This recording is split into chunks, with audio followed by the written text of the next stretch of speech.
Yeah, I mean, it's definitely fun for us. It's fun for a lot of fans in the Midwest that cheered us on when we were in college. I don't know. It's cool, like getting to see one of your best friends live out her dream and then play against each other. But at the same time, it's definitely pretty weird for the two of us. Like we were teammates for 4 years. We got very used to that, and now going. Yeah, I think it's definitely good to see some resilience. I don't think that was something that we had early in the year, but at the same time, like we can't have quarters where we dig ourselves holes. Obviously, that was our problem versus Minnesota, and a team that's really going to put you away when you do that. So I think there's definitely a positive from it, but at the same time, like it's not something that we can get used to. You can't dig yourself a hole like that, get down 16, and then hope our offense can save us. So I think defensively improve, get back to how we started the second half with really good defense, and then I think our offense has always been pretty consistent, minus one quarter versus Minnesota.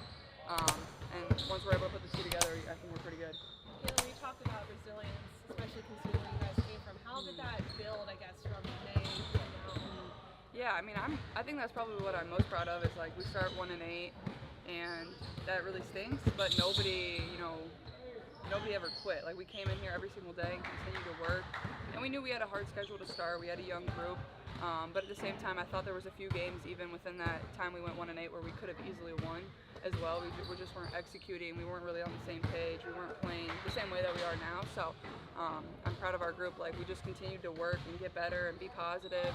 And that's probably easy with a young group. Like obviously we got some young players, but our vets were really good too. Like Kels and Edub, just keeping us motivated and being there for us. So honestly, just proud of us.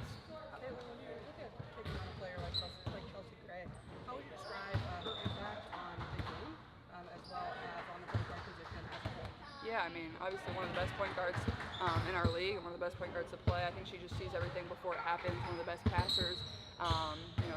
She demands so much attention that she's going to put the ball in little windows that other people can't see. Like, and that's a thing that can't really be taught. It's just something that comes with IQ of playing basketball for a really long time. So it puts your defense in a tough position when she's throwing no-look passes, behind-the-back passes, and if it's the person guarding her can't see, the person that's guarding their post players can't see. So I think her passing is definitely what sets her apart, and just the way their team relies on her to kind of orchestrate everything. You can tell they're just more comfortable with her out there on the floor. So I think that's what makes her so good. I want to talk about pace with this team. Is there such a thing as too fast? No. I like fast. How much have you been looking forward to hosting Kate for this week, basically? Yeah, I mean, it's definitely fun for us. It's fun for a lot of fans in the Midwest that, cheered us on when we were in college. I don't know. It's cool, like getting to see one of your best friends live out her dream and then play against each other. But at the same time, it's definitely pretty weird for the two of us. Like we were teammates for 4 years. We got very used to that, and now going against each other, you love it, you joke about it, but like at the same time, it takes some getting used to. So I know a lot of our coaches will be here on Wednesday night, so it's like a fun thing for all of them to be able to get to do too, and sharing that memory and that joy with us. But I'm just super proud of her and happy for her, and she's one of the hardest workers, a great teammate, great leader, one of the best teammates I've ever had. So it's fun getting to watch her have some success. You mentioned the tough start from the scheduling and how difficult that was. Are there lessons that you guys can take away from that now that you're on the other side of it and you can take it to the postseason? I mean, I think just like I said earlier, resilience. Like, not every day is going to be perfect. I think we found a way to battle when things don't go our way. Like I said earlier in the year, like you get down 15, for us that ballooned to 30. Earlier in the year, you saw that multiple times. But I think now we can like really nail down and focus on areas where we have to improve within the game, stop the bleeding, and be able to respond. I think that's an area that we really had to grow. But at the same time, I still feel like there's so many areas we can continue to grow in. And that's what honestly excites me. Like I still feel like we can be so much better.